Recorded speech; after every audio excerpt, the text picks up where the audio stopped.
Good day. Welcome to the Gulf News Update for Wednesday, September the 20th. Here are the top stories at this hour. A 7.2 magnitude earthquake struck near Mexico City, killing scores, reducing buildings to rubble and sending thousands fleeing in panic during the second temblor this month.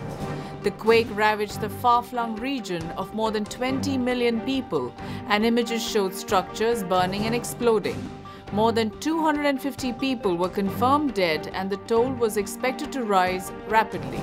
Today's quake struck 32 years to the day after a temblor with an 8 magnitude killed 5,000 people. Despite the global economic slowdown, the UAE has witnessed higher growth in foreign direct investment compared to other developing economies.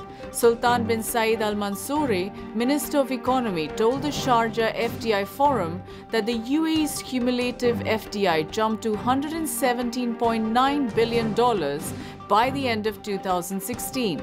The 8.2% growth was supported by investments in heavy industries and sectors such as tourism and aviation, he said. Lionel Messi added 4 more goals to his soaring early season tally as Barcelona maintained their 100% start to La Liga by routing Eibar 6-1 last night. Paulinho and Denis Suarez also netted for the second consecutive game as Barca stretched their lead at the top of La Liga to 7 points over Real Madrid. Leonardo DiCaprio's Eco-Focus Foundation has given more than $20 million this year in fresh grants to more than 100 organizations around the world.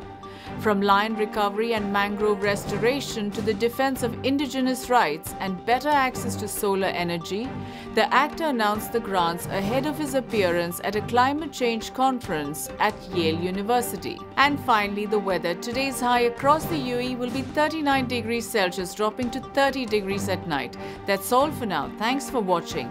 As always, you can get the latest news on gulfnews.com.